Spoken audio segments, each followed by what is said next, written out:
Ini orang Indonesia dan disebut Indonesian. Ini orang India dan disebut Indian. Ini orang-orang yang disebut Indian, tapi mereka bukan orang India.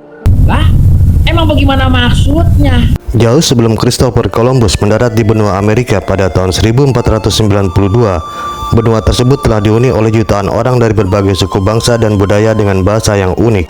Ketika Columbus tiba, dia mengira telah mencapai Hindia atau India Timur, wilayah di Asia yang terkenal dengan rempah-rempahnya. Secara salah kaprah, Columbus menyebut mereka sebagai Indian, yang artinya orang India. Kesalahannya ini berakibat fatal, karena suku-suku di Amerika kemudian secara keliru disebut sebagai Indian oleh orang Eropa. Penamaan yang salah ini terus digunakan selama berabad-abad, meskipun banyak orang yang menyadari bahwa itu tidak akurat. Istilah Indian memiliki konotasi negatif dan dianggap sebagai bentuk penindasan dan ketidakadilan terhadap penduduk asli Amerika. Penggunaan istilah Indian ini merupakan sebuah kesalahan besar dan memiliki konsekuensi yang berkepanjangan. Pertama, istilah ini mengabaikan keragaman budaya dan bahasa yang kaya dari berbagai suku di Amerika. Kedua, istilah ini memperkuat gagasan bahwa Columbus adalah penemu dunia baru, mengabaikan keberadaan penduduk asli yang telah tinggal di sana selama berabad-abad. Baru pada akhir abad ke-20, istilah Native American atau Indigenous People mulai digunakan secara luas untuk merujuk kepada penduduk asli benua Amerika.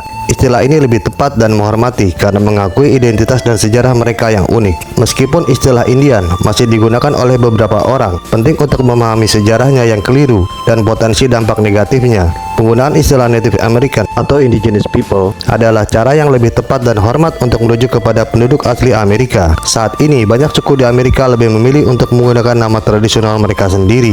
Hal ini merupakan upaya untuk melestarikan identitas dan budaya mereka, serta untuk menolak warisan kolonialisme dan penindasan yang terkait dengan istilah Indian. Jadi penting untuk diingat bahwa sejarah penamaan suku Indian di Amerika adalah tentang kesalahan. The last but not least, bahwa sesungguhnya dari tujuan Columbus yang sebenarnya adalah Maluku, daerah penghasil rempah-rempah yang pada waktu itu disebut Hindia Timur. Columbus mengajukan permintaan bantuan kepada Raja Spanyol untuk berlayar mencari sumber rempah-rempah yang ada di dunia timur, yang kita semua tahu bahwa itu adalah Maluku.